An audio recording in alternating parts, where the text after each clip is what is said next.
Hi everyone, welcome. It's been a while. I have been busy with a lot of things, but I'm back now by the grace of God. I'm going to be doing a challenge. Just it's because it's been a while, so I need to refresh myself again on my drawing and my illustration. I really didn't want to take this break, but I had to because there were some changes in my life. How are you all doing? How are you improving? How are you challenging yourself in your artistic or your creative field? I'm going to be doing a challenge, and this challenge is for me to become a better illustrator and to improve my drawing and watercolor skills. I have also been learning how to use Procreate. So I'm going to be challenging myself to use this book. I know I did a video a while ago. It's my Pierre Joseph Redoute, The Book of Flowers. I'm going to be doing a challenge till September, when it's my birthday, and I'm going to be illustrating. The goal is for me to grow my channel, so I would encourage you guys to please like, share, and subscribe to my channel. I'm hoping to grow up to at least 50 more subscribers, so I will encourage you guys to please support me by subscribing more to help me grow this channel. And I'm going to be learning as I learn. I'm going to be sharing with you what I'm learning.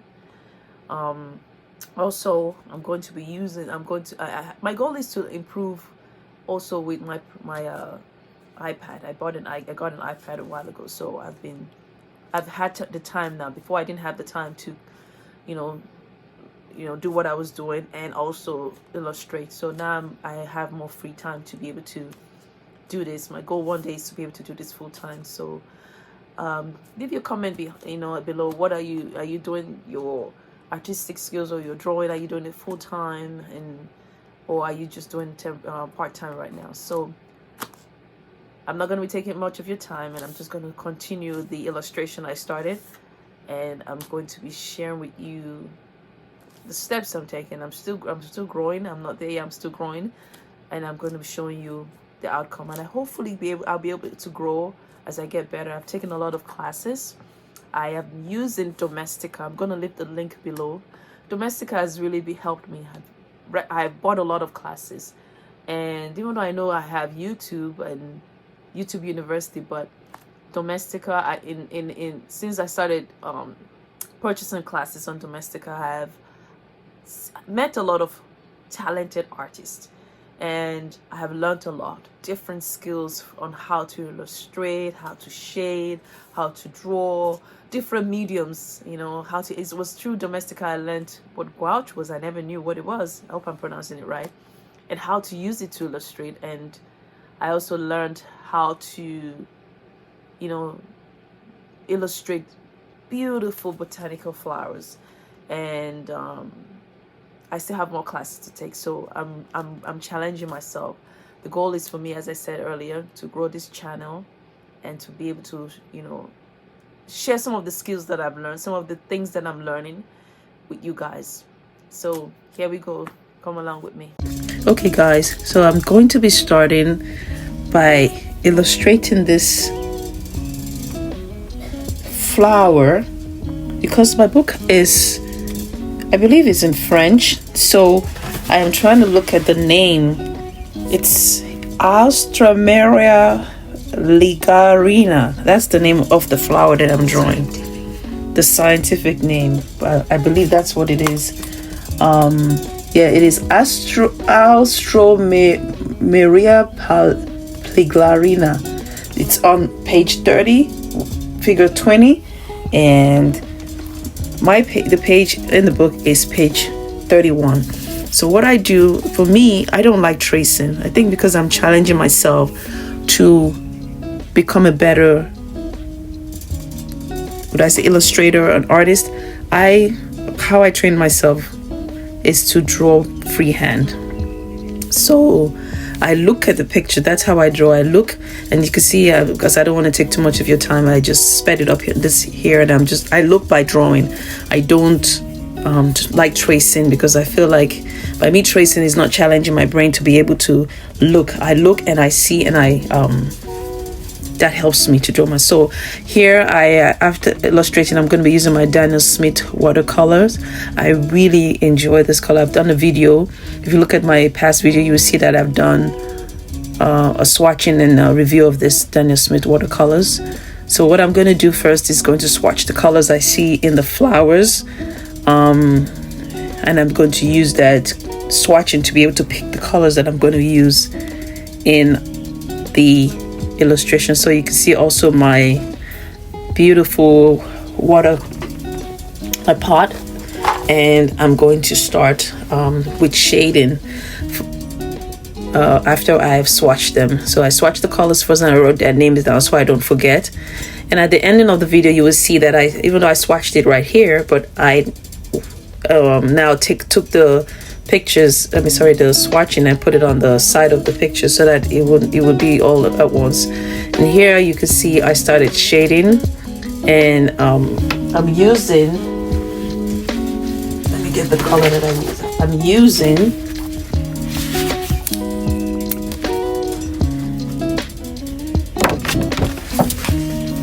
Jersey Gray. So that's Jersey Gray. I just add a little bit of water in it, and the section of the tuba of the flower, I used Quinacridone burnt orange.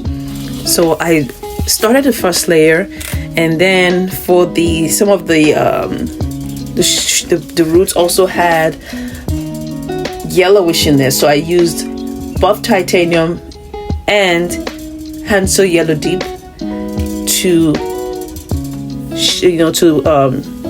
for the little area that you can see that has the little bit of brown. In the real picture, you can see that is a mixture of that Quinacridone orange and also like the Hansel Yellow Deep. So I was trying to get to show in the illustration, and as you can see that. Then I started with sap green. That was the first layer I did for the stems of the leaves. I started with that. I mixed it with a little bit of water. I diluted it, and I used that first for all the leaves after I've used the Jersey Gray for shades. And when I let it dry, and then I went ahead and used the undersea green, because the undersea green is much darker than the sap green, and that helps to it gives like a 3D effect. Should I say 3D effect? So as you can see, that's what I'm doing right here. So I'm just gonna let you guys see how I wanted to make sure I got the detail of every of the stem, because I'm trying to become better with my illustration. I don't want to rush it. I know botanical art, for those of you that do botanical illustration, you definitely know that it is a lot of work and a lot of commitment and a lot of patience, and that's what I am trying to force myself to do, because I notice I'm a person that I can't stay still for too long, so I want to go to the next thing quickly, but I'm learning to suppress that urge to move to the next thing quickly. So but for me, I noticed that I'm going to give it a try doing the loose illustration. Should I say illustration?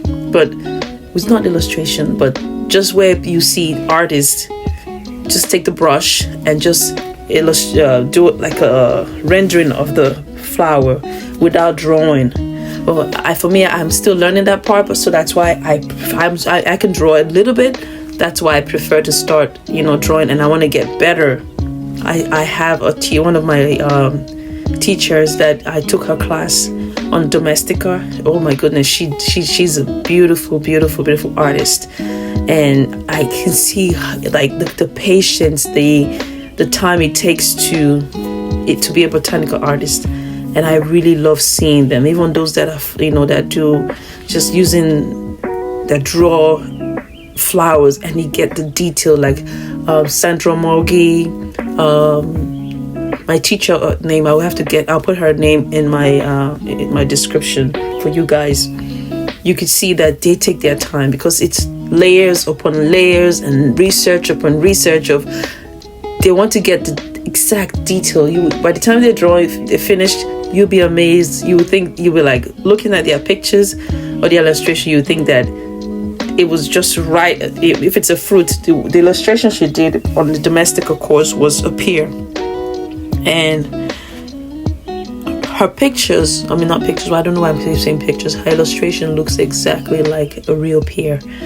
And that's my goal, to be able to, if I draw a flower when I illustrate it, I want it to actually look beautiful. I want, that's the kind, I don't know if it's the perfectionist in me. So that's my goal. And this is my first, when I say this is not my first, I did the pear with my illustrator, with my teacher. And this is something I did, this is on my own. Yeah, I just looked at the picture in the book, Pierre Joseph Redoute with flower books. I looked at it and I just picked the colors.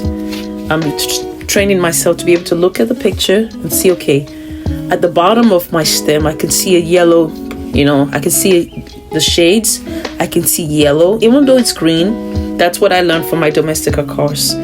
First of all, you're looking at the bottom and then looking at the shades and building up on it. So this is where I am. I realized that I drew my stems too long and my flowers are not.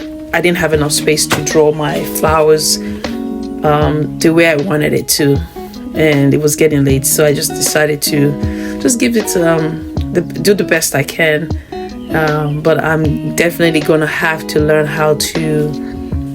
I didn't use one thing also I learned from Sandra Morgi was, for flowers, you draw a circle.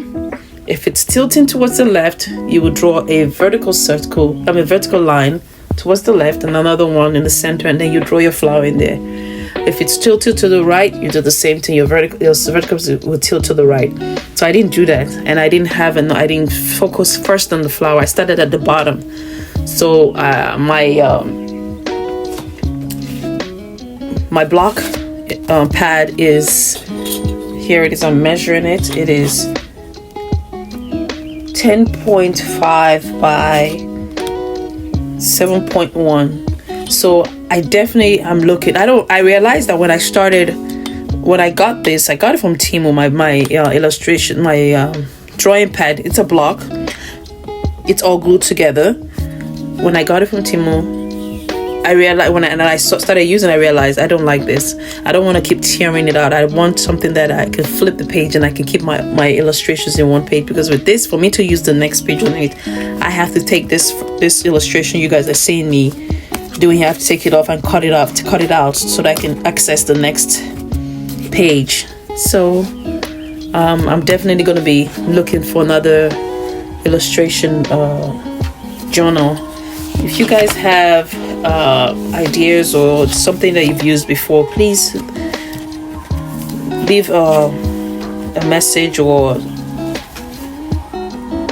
give me what ideas that you would have for a 300 gram, or should I say 300 pounds illustration spiral, because I want something that I can flip the page and it will not tear out. Because sometimes some illustration journals, they can be cheaply made, that if you keep opening it and going to the next page, it rips out and you won't like it. So that's the end of, that's what I came up with so far. I like the bottom of it, but the top I didn't like. I like my leaves and how it came out. And what you guys think, comparing the book by Joseph Redoute and my illustration. What do you think? Do you think I need to improve on something? I know definitely my flowers need to improve because I didn't have enough space at the bottom. But look at it, and in comparison, how would you rate I did for the first illustration on my own? I've never done this on my own, the first one. So thank you guys for watching. Bye.